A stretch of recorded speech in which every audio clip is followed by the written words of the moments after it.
Okay, so welcome to this lecture today. This lecture will be a bit different, maybe. Okay, thanks.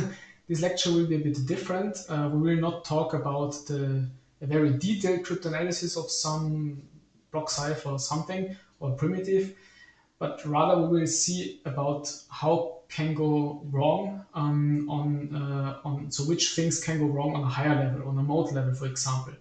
And in particular, we will focus on some previous version of TLS. We will also talk about what TLS actually is very briefly.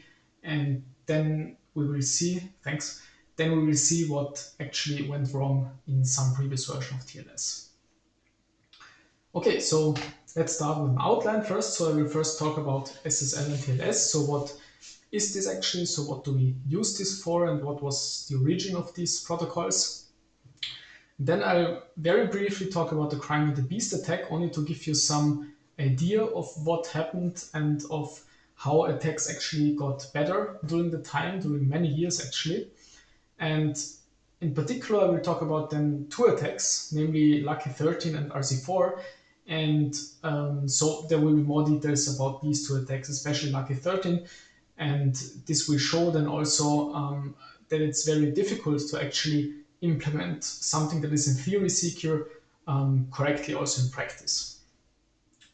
And then at the end of this presentation, I'll mainly talk about TLS 1.3. So this is the version we're using now. And the attacks we're going to see today, they are not anymore possible in TLS 1.3. Okay, so let's start with a short introduction. Where do we stand? So maybe some of you know that SSL stands for Secure Sockets Layer. It's actually a very old thing. It was developed in the mid-1990s by Netscape. So some of you maybe even know the Netscape browser. And now the second version is deprecated, but however the third version is still supported in some places.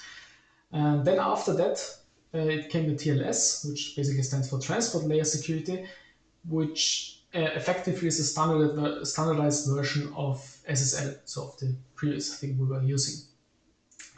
And for TLS, there have been many versions. So for instance, the version 1.0, which is very similar to SSL version, and then 1.1, 1.2, and now the 1.3 version, and with several years here in the difference. And the attacks we are going to talk about today are mainly in this realm here of TLS 1.2 and here. And this is basically the version we're using now. Okay, this is only some history, no details yet, but why should we actually care? So what is TLS? TLS is basically a protocol which is used in the internet to secure communications between servers and also between a client and a server. And originally it was used for secure e-commerce. Today, however, we are using it for nearly everything. Of course, we're using it for online banking, for mobile banking applications, even on your smartphone, but also for things which have nothing to do with banking. For instance, Google, Facebook, and so on. And if you're watching this stream now, I guess you're probably using TLS also now. So it's used almost everywhere today. And this has led, of course, to the fact that because many people use it, that if we would find some security issues with TLS, this would actually be pretty bad, because this would affect many people on the whole world. So we really should try to keep it secure and to make TLS a secure protocol also in future versions, of course. Okay, and the problem is, however, with TLS, it's very popular, it's used by many people, but it has also been in the news quite often. And one of the reasons is that it was attacked quite often by many different attacks. So for instance, these beast and crime attack vectors, which I'm going to talk about very briefly today, and in more detail, I'm also going to present the Lucky 13 and the RC4 attacks. But these are not the only attacks actually, so there were many other attacks, and sometimes it wasn't even an attack, but just a bug in some source code, which resulted in a security issue. So it has been in use quite often, TLS, precisely because of these quite negative things. And now, of course, what does this mean? Does it mean that TLS is especially badly designed or something.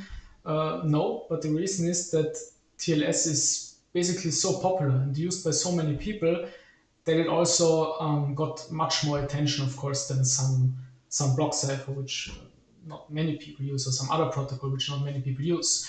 So, and because of all of that attention, it got analyzed in much detail. So all these attacks were made then also made visible, were discovered. And yeah, so this about TLS in a sense. We will later see also a short slide with some overview, which maybe shows that there have been many attacks here. Okay, so but how does TLS work? So how does the protocol itself work? This is not yet to do anything with attacks. So first in the TLS, we'll later see it in more detail. We have a handshake protocol. Basically, we try to negotiate something to negotiate something between two parties. Then we have something like an alert protocol, which is not so important here now. But the most important thing here is actually the record protocol, and this is also what we will take a look at today in the attacks. And basically, the record protocol is where things get sent between the parties. And it should be confidential here, so let's see, so encrypted, everything, but also authenticated. And it should also provide integrity and so on. And all this is based on TCP, which is then basically the workhorse here. Okay, maybe in a bit more detail, the handshake protocol, we try to basically negotiate the cipher suite, we try to authenticate, but not the things which get sent, but rather we try to authenticate the two parties, so the client and the server, or also two different servers. It depends, of course, where you're using it. And we also try to establish keys.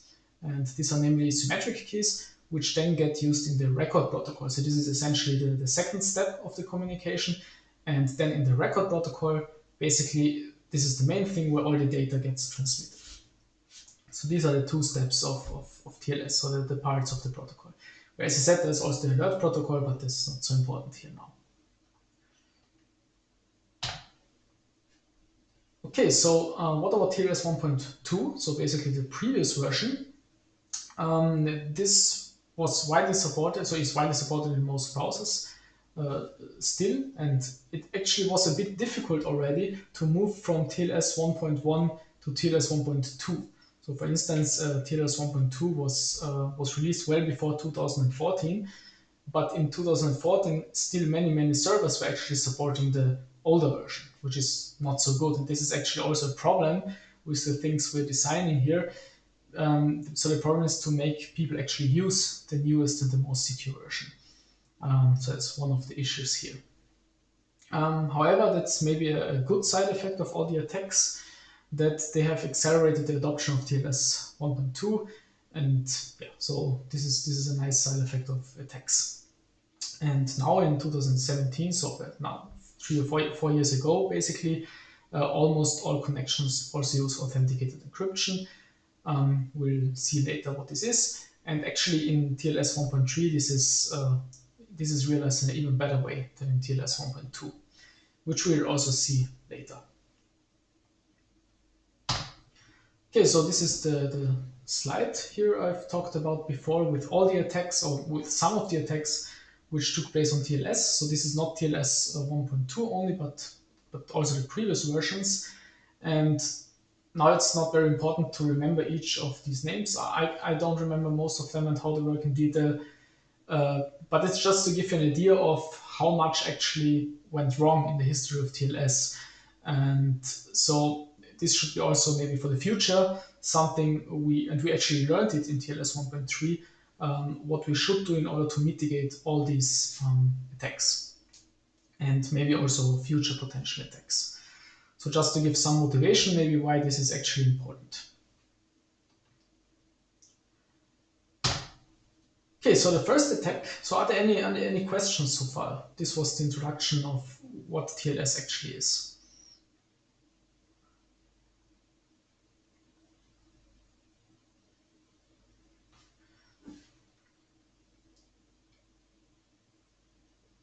Okay, so let us briefly explain two attacks now. The first is the beast attack and the second will be the crime attack.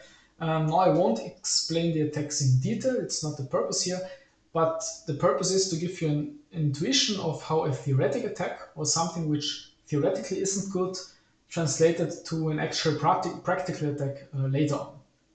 And one of the issues in both cases was that people actually thought this is only theoretical, this is no concern, we don't need to fix this, but later it turned out that a practical attack is also possible. And yeah, in the case of the beast attack, this was relevant for the CBC mode cipher suits in these versions here, in SSL 3.0 and the first TLS version. And basically the thing which was exploited was the initialization vector in these suits, which was not used randomly, so which was non-random. And maybe the important thing or the interesting thing is this was actually pointed out already in 1995, so this was known since then, but was made practically in 2011, so many years later. And this is why people actually never thought that this would result in a practical attack, but then it actually did. And now it's mostly mitigated in many browsers by using a technique which is called record splitting. I will not explain this either. And the experts at that time, so at the time where the attack was actually made public and the attack was discovered, many experts recommended to use RC4 as a mitigation. And RC4 is something which works a bit differently. It's not this mode here. And maybe remember this from this slide, that experts then recommended to use RC4. And we will talk about this also later, so this RC4 thing here. This will be explained in more detail. So this is one of the two attacks here. The second, which lessons were learned before, maybe. So yeah, the most important thing is that a theoretical vulnerability became a practical attack many years later. So attacks get better with time. This is also true with some of the attacks I will talk about in more detail later. And the problem is, or was then, so this was solved in later versions of TLS, but at that time many people were still using the older versions, which is also not very good, of course. Okay, that's the first one. What about the second attack, the crime attack? And the crime attack is a bit different. It exploits the compression function in TLS. So in TLS you can optionally decide to compress the content. And basically the idea is that, of course, the plaintext length is visible through the ciphertext length. This is, of course, but also that the plaintext length leaks the amount of compression that was used. And based on the amount of compression which was used, we can maybe know something about the content which was compressed. So this is the main idea behind this crime attack. And again, which is the more important thing here, at least for the purpose of this presentation, this attack was also known since 2004 and made practical 8 years later. So it's not so bad as for the previous attack, which was made practical many years later, but still, so it was already known, but made practical later. And yeah, so the mitigation was very simple, just to switch off the TLS compression. So just to give you an idea that the attacks were known, some of the attacks were known, and then they got actually better and practical. And the same is basically true also for the crime attack and also for the beast attack. Actually, the tools that were used for this crime attack were very similar as the tools used for the beast attack, and also the authors were the same. And the question was at that time, maybe we can even use that somewhere else. So in some new attack which we didn't yet discover. And well, that brings me to the Lucky 13 attack. Are there any questions up to this point here? So again, it's not important to know precisely how beast or crime work, but for the purpose of this presentation and lecture, it's maybe more important to know that there were some attacks and they were known actually, but then many years later they got practical and it was shown that they were actually possible in practice.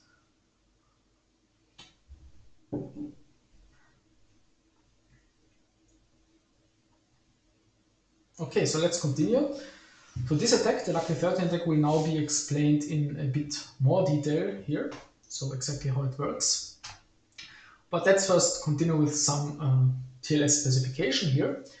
And again, we will not try to break some encryption scheme or some MAC scheme, but we will focus on the general way how TLS sends the package the messages.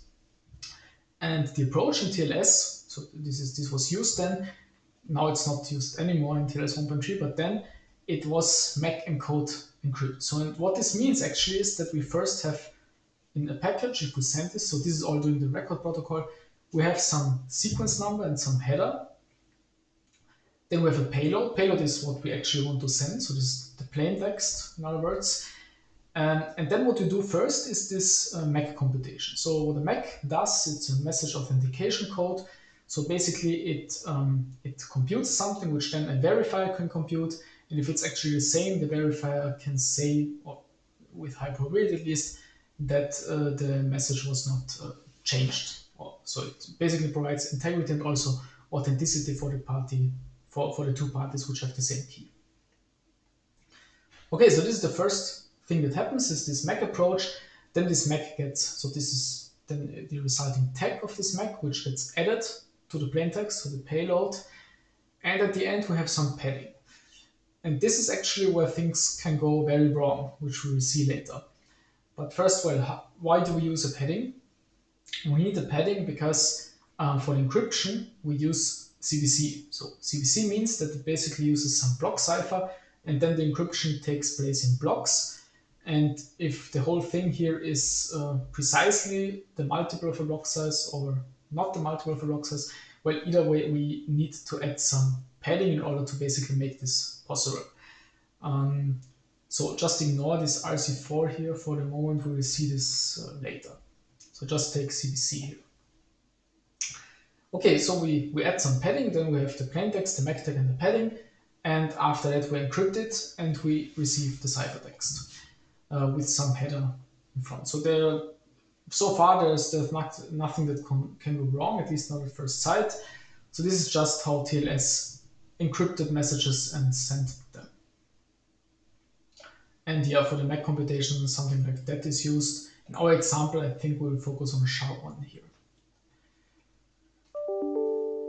Okay, let's continue. The attack which we will talk about is actually called a padding oracle attack, which means that basically we will use an oracle which tells us, or which doesn't tell us, but which maybe informs us somehow if the padding was correct or not. And based on the fact whether it was correct or not, we hope that something different happens. So we can actually distinguish these two cases, which means that for this specific attack, we have no chosen plaintext requirement. So basically from one ciphertext we receive, we can actually directly apply the attack. And yeah, the thing we want to do is we want to basically distinguish good from bad padding. So if I don't know exactly what's happening here yet, no problem, we will come to that now in more detail. But yeah, so maybe the important thing which we can also talk about now is that the MAC is only checked if the padding is good. So if the padding is not good, then the MAC computation doesn't take place, which should already maybe hint at some timing difference depending on the padding. Okay, so let's first start with the simple example here. Let's assume we have 4 blocks here and we have these 2 ciphertext blocks here. So let's assume that's just the decryption. That's the decryption of some ciphertext, which is well, by the oracle essentially. And this is the CBC mode decryption actually. And well, the result would be, if we know the key, of course, these blocks here, and we would have the last plaintext block for this ciphertext block, and this plaintext block for this ciphertext block, and so on. But let's, without decrypting anything ourselves, let's think about what happens if we change some byte here at the last position, and what happens then for the machine which does the decryption actually. Well, first, if we change some byte here, it's very evident that since this gets added here, this is due to CBC mode, that the byte is also changed here, the difference. Which means that essentially what we're doing is we are changing the padding. And The padding in this was defined in that way that essentially if we need one more byte in order to have a multiple of a block size, then we add a 0 byte. So basically the last byte we read gives us the information of how many bytes are still remaining in the padding. So if we read a 0, then 0 bytes are remaining. We can take all the rest. If we read a 1 byte as the last byte, then we need one more byte in the padding, and so on. So this is how the padding actually worked, which means that if we somehow create a 0 here, then the padding is valid. Doesn't really it doesn't have anything to do with what comes here, but if there's a 0 here, basically the server or some machine will decide, well, we have a 0 at the end, so we take just everything else and the padding is valid. But if you don't have a 0, then with very high probability at least, the padding will not be valid. So this is the idea. And I can basically change valid or not valid with high probability by changing or by XORing some difference to this last byte here. And what is also important, and what will also be important later, is that what I target is actually not this byte here, this ciphertext block, but actually this byte here, because this is the ciphertext block from this plaintext block. So this goes up here. Are there any questions to that?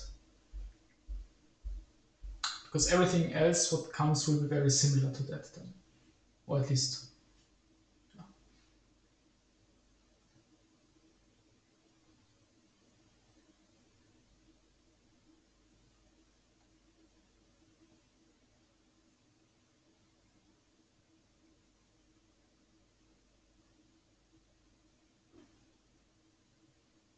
Okay, then let's move on. Well, the problem is, if we do this, if we just change the last byte of this ciphertext block, and if the padding is not good, so it's actually a bad padding, then the TLS session gets terminated. Which means that if we want to try many differences for this last byte, we also have to use multiple TLS sessions.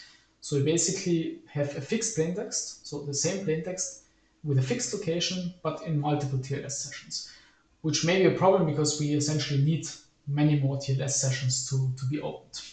But actually, this is still possible. And it turned out that also this attack was still possible. So basically, this was an attack which was missed, but this is a very simple form of the attack yet. So what are the countermeasures to that? We can try to redesign TLS. Instead of first computing the MAC and then the encryption, we can, for instance, try to do the encryption first and then the MAC computation. However, this was found to be too much of a change, so it didn't happen. And maybe we can add some uniform error. So for instance, that whatever we do, the timing difference is too small or is somehow random. So an attacker can't distinguish between good or bad padding. So this is also something which maybe could be done. And to some extent, at least similar things were actually done also later. Okay, but uniform errors are usually not so easy to do. Because, for example, so one way to actually fix this would be to compute the MAC every time. So even if the padding was bad, we could still compute it, because it would mean that basically there is no timing difference anymore. However, the problem is then what would we actually use for the MAC? So we would compute it, okay, but on which data? And there have been various approaches here. So for instance, to assume a zero length padding and then to just compute the MAC. And so people thought at that time that this is actually good, but it turned out that it wasn't so good. And this is then basically the better version of the Lucky 13 attack, or the real version. But first, before actually doing this, people already knew, again, this was similar to Crime and Beast, and this is the same thing also here now. People actually knew that even if we try something like that, there would be some timing differences. But it was believed at the time, at least, that the timing differences would be so small that they couldn't be exploited. And this was actually the problem again, and this is also again an example of an attack which was known to be possible in theory. So we actually knew this was possible, but we thought it's not possible in practice. However, later it turned out it's actually possible in practice too. And yeah, so that's then the improved version of Lucky 13, which essentially led to a full plaintext recovery attack against every TLS version which used this CBC. So this has nothing to do with AES or something like that, but only with this specific use of the TLS. And yeah, it was also shown in practice here. And actually also applies to all versions up to TLS 1.2, so it's pretty severe. Okay, so how does this work again? So now the thing is that, so before we had the case, basically either we compute the MAC if the padding is good, or if it's bad, we don't compute the MAC. And this has led to this timing section, but now we have this solution somehow that we always compute the MAC, even if the padding is bad.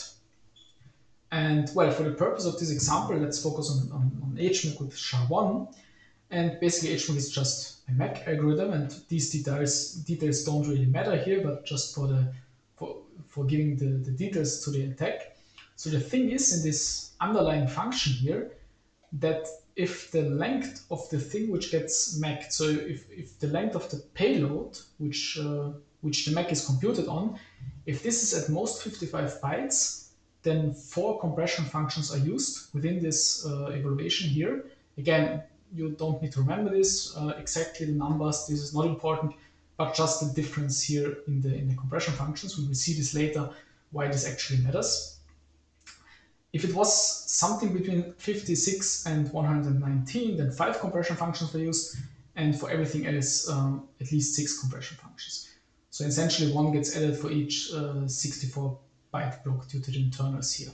But again, that's not so important. But now this is important, maybe. So remember last time we added only 1 byte difference here. And this resulted in some padding here. And if it's good, well, then the MAC gets computed. If it's bad, it doesn't get computed. But now we have this problem that the MAC always gets computed. So we have to try something a bit different. And the thing we actually do here is, instead of changing 1, so exactly the last byte here, is we change the two last bytes here. So this is the difference here. But of course, what this means is that these 2 bytes also get added here, and they change, of course, also the 2 bytes here in this plaintext block. Which means there are now more cases. So there's not only the last byte being 0, which is valid padding, and everything else, which is with high probability bad padding, but now we have 2 bytes. So what happens, for instance, if for some reason, because we changed these bytes in the correct way, these 2 bytes are 0101. Well, what happens is that 0101, and it doesn't really matter what comes after that, but 0101 is a valid padding. Okay, this is the important thing. What could also happen is that there's only a 0 byte here. And well, this will also be valid padding. Of course, there could also be 0202, and then by some chance there is also 02 here. This would also be valid, but with high probability, everything else will be bad padding, with high probability at least. Okay, so this is the small difference here. We are not targeting 1 byte, we are not changing 1 byte, but instead we change 2 bytes here. And the question is, what does this mean for the attack? So why do we do this? Okay, so let's first focus on the case where we change this to 0101. What this means is that essentially we have 0101 here at the end. We have then 20 bytes of MAC. This is just due to the MAC length of the HMAC SHA-1. It's 20 bytes. Then we have some payload here, which is actually the 10 remaining bytes here, so which is basically here, so the remaining bytes from here, because we have 14 plus 2 is 16, and 20 minus 14 is 6, so we have 16 minus 6 is 10, and each block has 16 bytes here in length. Then we have 16 bytes, and then we have these 13 bytes. I think that the sequence number has 5 bytes and the header are 8 bytes or something like that. But in total, this is 13 bytes. And this was actually the reason also why this attack is called Lucky 13. So we have this, and we have in total 55 bytes. And by luck, and this is also the name Lucky 13, this is exactly this threshold number which we have seen before. Because if we have here a payload, which is at most 55 bytes long, then only 4 SHA-1 compression function evaluations are used. So if you remember, this is basically from this slide here. Okay, so as an attacker, we are lucky that it's specified this way, so to say. Okay, this is the first possible case, 0101. What happens if we have a 0 here? Well, it's also valid padding, but now we have one more byte, because essentially we again take the last 20 bytes, but here instead of 55 we have 56, which means that we use 5 SHA-1 evaluations or compression function evaluations, which is one more than before. Okay? And very similarly, if we have a 0 length pad, so which means something invalid here, then again we have more bytes here, and we have also 5 evaluations of this compression function. And this is precisely the difference. So in that case we have 4, and in the other cases we have 5. So what we try to do in an attack is we try to distinguish this, so 0101 or any other longer valid padding, from essentially these two, 0 or bad padding. Are there any questions to that? So if you have any questions, feel free to just ask. I'm also seeing the chat, so I can then try to answer it. Okay, so what does this mean? Well, we try to distinguish between these two cases by basically using the response times from the oracle. This is where the padding oracle comes into place. And we try to distinguish the time, or to see the time difference between this 0101 case and the other two cases, essentially. And the difference is precisely one SHA-1 compression function evaluation, sorry. And actually, if we are on the same host or on LAN, or if we're only a few hops away, then this time difference is non-negligible, and we can actually use it for an attack. And once we detect this 0101 case, since then we know basically which 2 bytes we have added here in order to produce the 0101 case here, using some basic algebra we can essentially recover these 2 bytes. So this is also what was done before with only 1 byte, and now it's done with 2 bytes essentially. And what is also important is that the attack also extends to all other bytes. So before and because we can basically take these bytes and compute backwards by just changing the padding we apply. So this is the main idea of the attack. However, let us take a look at the complexity of the attack. So of course, if we try 2 different byte values, we have a complexity of 2 to the power of 16 attempts for these 2. So it's basically 2 bytes. And due to the difference, due to the very minor timing difference, we need around 2 to the power of 7 trials for each of these values in order to distinguish reliably between the 0101 case and the 0 or the bad padding case. And yeah, this actually depends on the setup, of course. There may be a setup where fewer trials are needed, but yeah, in general, this is the case. And also each trial, as we have seen before, terminates the session. What this means is that we need around, this times this, which is 2 to the power of 23, different sessions for just this value. And all of these sessions, of course, have to target the same plaintext. And even then, it seems rather theoretical, right? Because this is a big number. And so maybe this is not a valid attack because we cannot use it in practice. However, as was the case before with Beast and Crime and also the first version, we do remember the attacks get better. So, for example, if the last byte is known, then we only need 2 to the power of 8 attempts, of course, because 1 byte is already known. And this is actually possible by padding, as a client, by padding the request in a specific way. So this is possible. And what is also true is that, for example, if we know something about the plaintext, so for example, if we know that the plaintext is base 64 encoded, we can essentially limit the number of attempts to 64, 2 to the power of 6. And in total, we would only need 2 to the power of 13 sessions then, which is a lot less than the previous number. And yeah, with this number, basically, with an attack which is similar to the beast style attack, this gets them practical.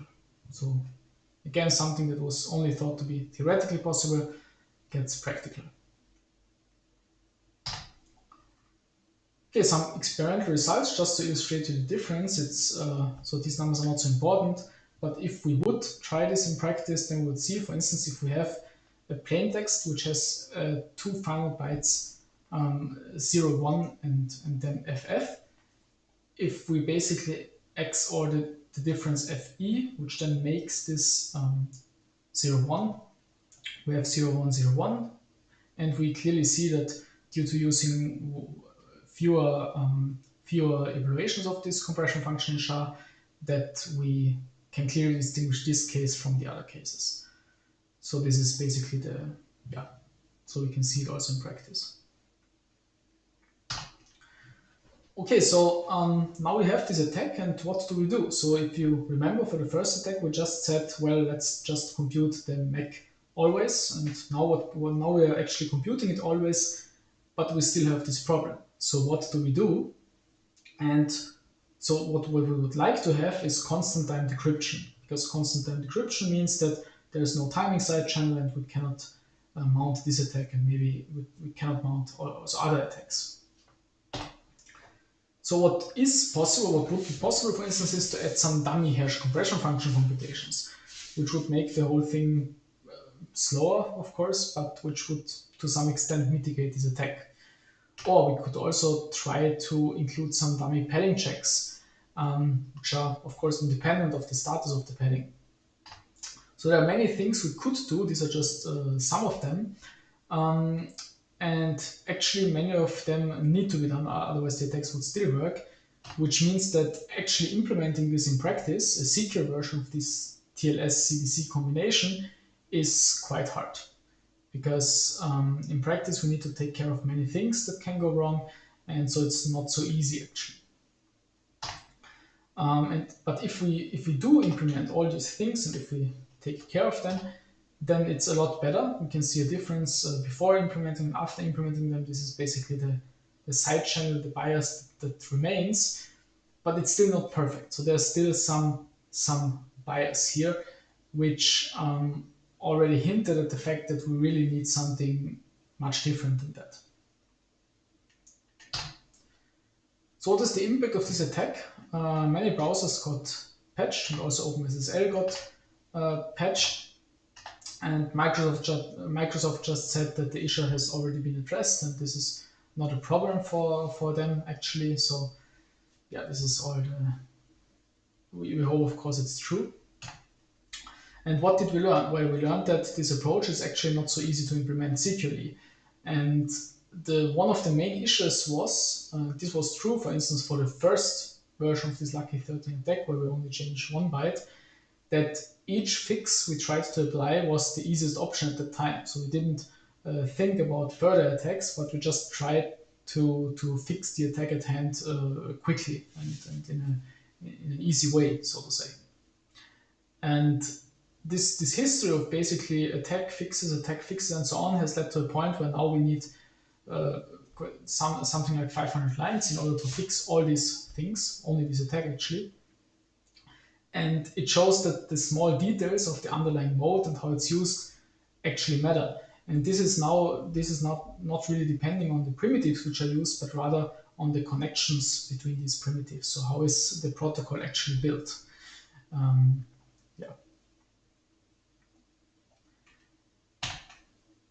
But are there other countermeasures? And now I will come back to something I've mentioned at the beginning of this lecture, where we could introduce some random delays. We could try to redesign TLS, basically change the ordering of encryption and MAC computation. Already told you that.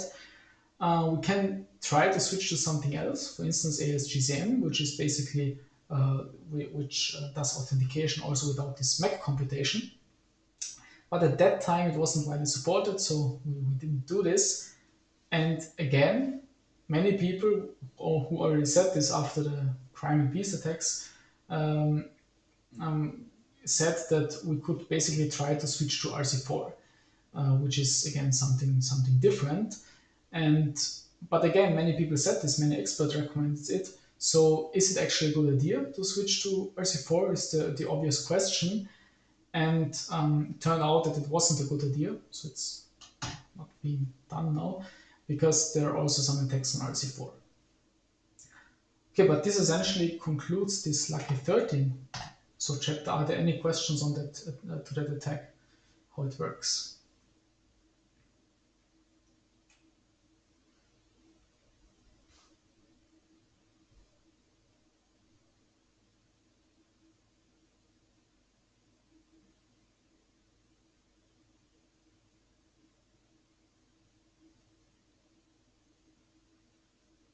Okay, then let's see if RC4 makes it better, the whole situation. And first we come back to this picture here. And so RC4 essentially is something different. It's not some block cipher mode, but RC4 is a stream cipher, which means that basically we will also hear about stream ciphers in a later lecture in this term in more detail. But for now, so all that's important to know is that a stream cipher basically generates keystream bytes, and these get in some way get added to a plaintext, and the result is then the ciphertext. And because of the nature of a stream cipher, we don't need, for instance, that the thing we want to encrypt is some multiple of a block size. So there are differences in stream ciphers, but well, we need it to be a multiple here also for bytes here, but it's very different than just some block cipher mode. That's the important thing here. And that's also the reason why we don't have a padding anymore, which maybe people thought would be a good idea, because then we don't have padding oracle attacks anymore. Other than that, however, it's the same. So we have first the MAC computation, then we add the MAC tag to the plaintext or payload, then we encrypt it, but this time with the stream cipher, and at the end we have basically the header and the ciphertext. So other than that, all is the same. And the question is this now better than before? So yeah, why was this done? Because we want to mitigate the CBC-based attacks of Beast and Lucky 13. And actually in 2013, so RC4 was actually widely used, and nearly or approximately 50% of all TLS connections were protected by RC4. And RC4 is actually a very fast cipher, at least if we ignore some specific instructions here for AS, for example.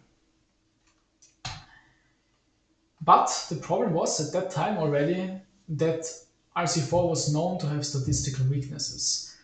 And that's interesting, because people suggested to use RC4 despite knowing that it has statistical weaknesses. So why is that the case?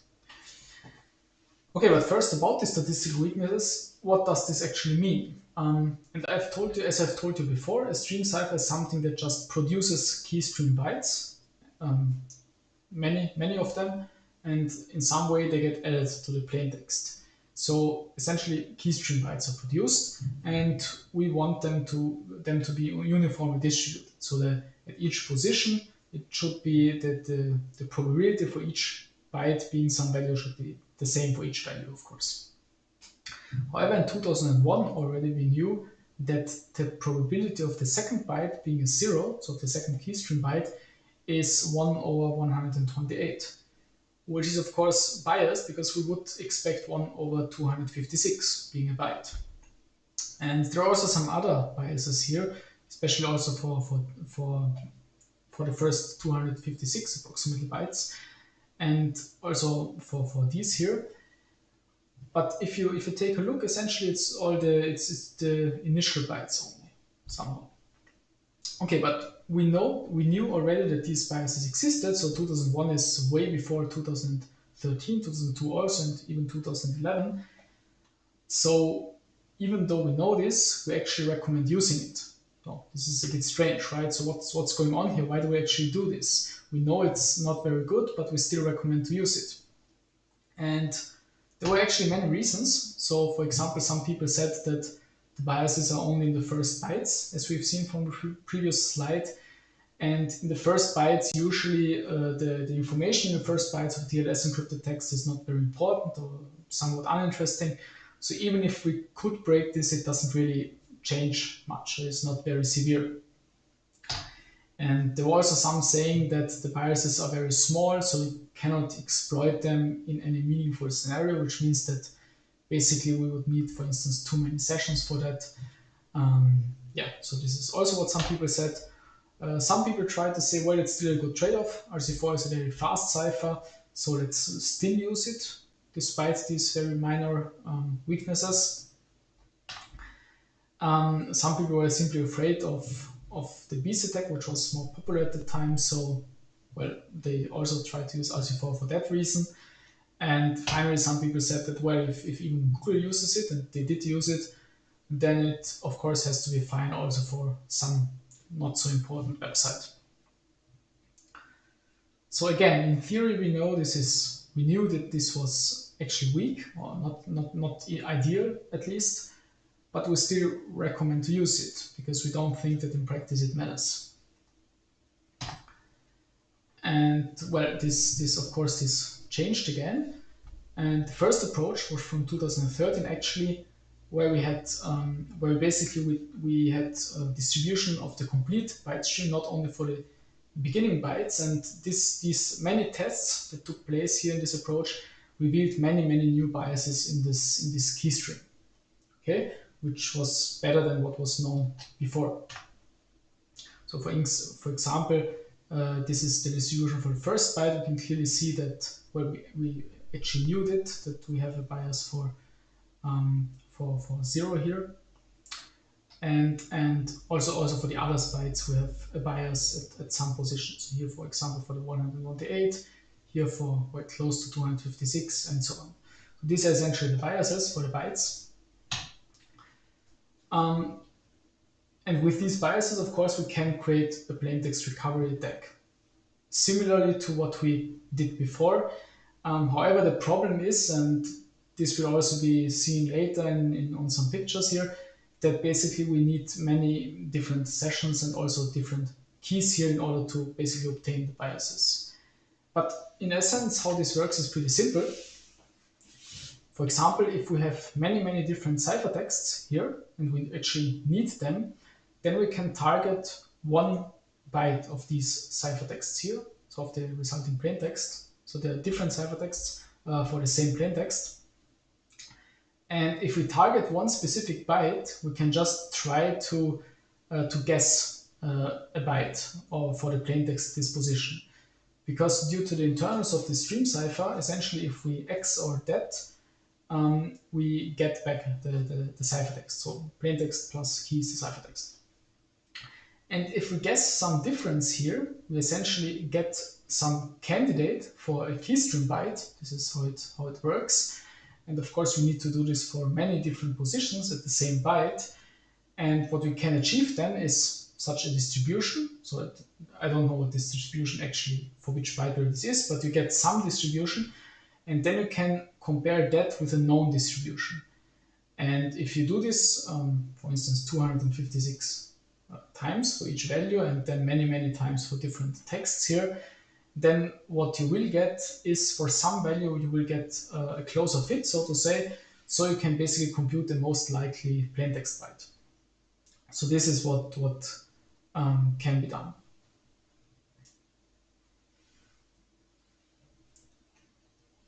Just waiting if there's any question about that.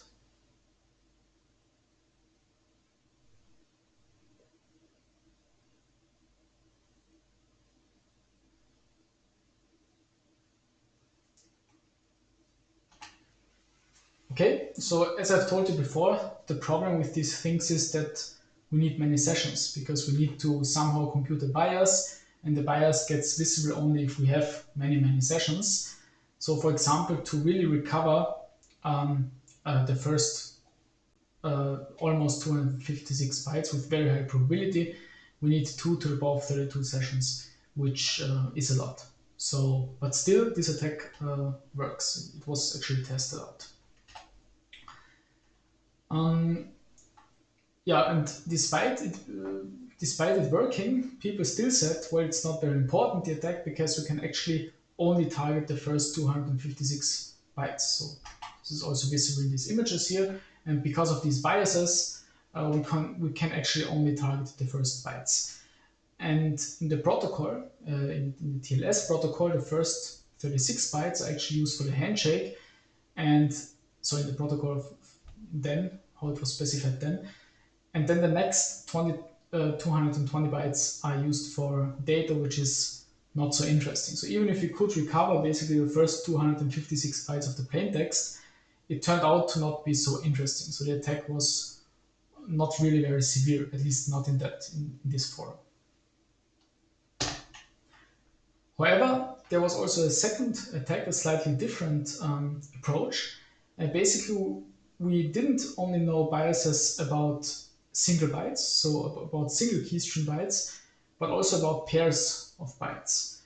And for example, we knew some bias away from 2 to the power of minus 16 if this condition was fulfilled and if the byte pair, so for 2 consecutive keystream bytes being 0, 0, for instance, and also for some other byte pairs. And if you use this information here of basically consecutive biases, we can recover far more than the initial bytes because you can just shift the byte for each position. Basically, we can try to get the most the sequence of bytes with the highest probability. So that's the idea of that attack here, and that's actually pretty similar to the first attack here using these biases here. But instead of targeting one single byte, we target now a sequence of bytes. And the sequence here is such that basically we have this overlapping here between the bytes. So we basically can use the biases. So basically the second bias is depending on the first one and so on. And for that we can use something like a Viterbi style algorithm, which essentially is similar to the Markov approach here for the sequence. But not so important here to remember exactly this. But what is important is that basically we can also use something like that to break far more bytes than only the initial ones. So again, we have the situation where we thought that something in theory is secure, but in practice it was shown to not be secure, actually.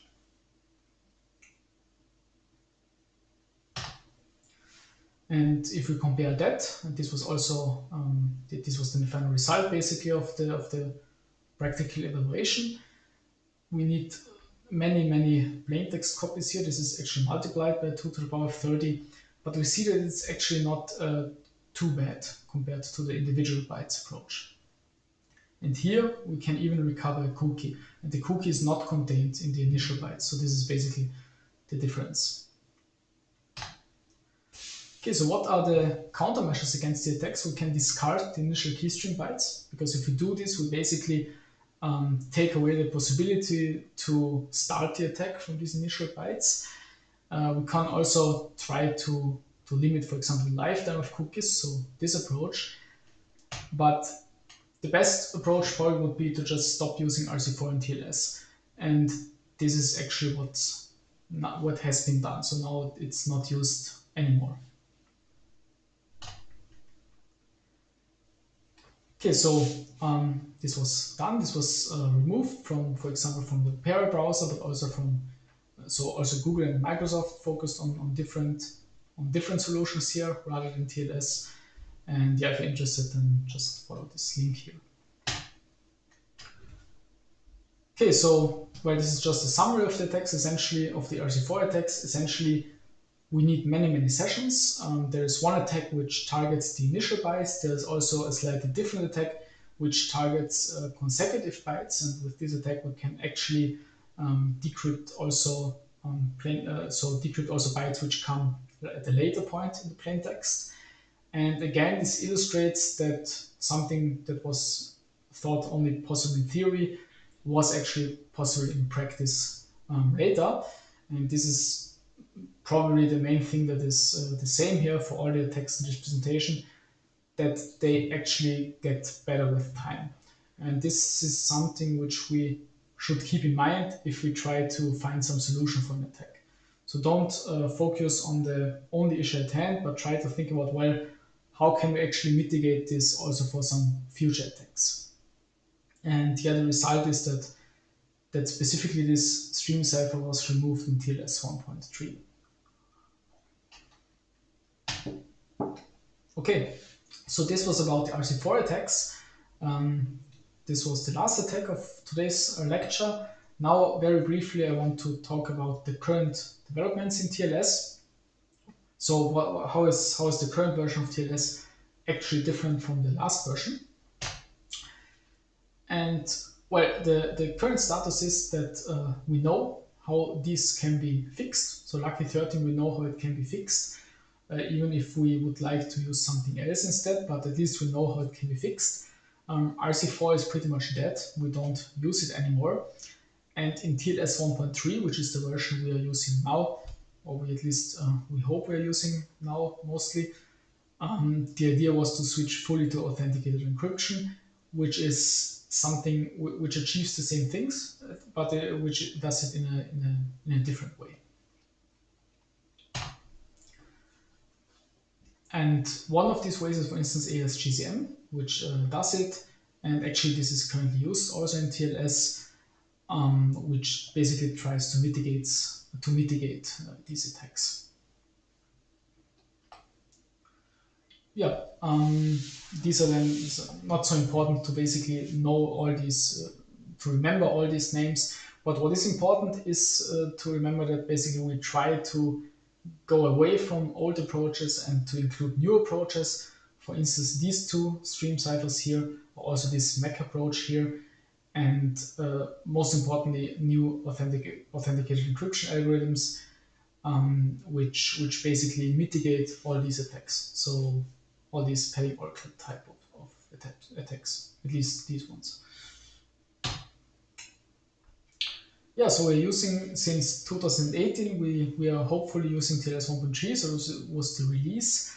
And there are some things which were very different in TLS 1.3, also in the design phase already. So at least for designing the whole handshake thing. So one thing was, for example, that we wanted to make the handshake much faster. So we tried to simplify the key exchange and also the authentication. And this basically resulted in reduced latency. This is not always actually used in practice, but at least this was the idea at that time. And now TLS 1.3 is widely supported and hopefully used everywhere. We also removed many of the features, so to say, of the previous versions. So for instance, all these old ciphers or all these whole old hash mechanisms were removed. We also removed compression because of this crime attack. And there also have been some handshake improvements, as I've hinted before. And the idea was basically to make the whole protocol simpler and to reduce the latency in this handshake phase. So if you remember, the handshake is basically that comes before the actual record layer. And this is where we try to authenticate for the server with the server, and where we try to basically agree on some symmetric key which is used in the record protocol. And yeah, there have been some improvements in the handshake protocol for TLS 1.3. And most importantly, so this is about speed and performance. TLS 1.3 was made faster, but also about security. The approach for TLS 1.3 was quite different in TLS 1.2. So we already knew there have been many attacks about TLS. So on TLS 1.2, both theoretical attacks, but later also practical attacks. And one of the nice things is that security analysis or deeper security analysis took already place during the design phase. And this was open. There was a huge interest by the scientific community. And so the hope basically was to get all the feedback already in the design phase, to include it in the finalized specification, and to basically avoid the situation where we have so many attacks and so many fixes necessary again. So this was the hope. And yeah, now we're using TLS 1.3, and these attacks I've told you before don't work anymore now. Okay, so essentially this was it.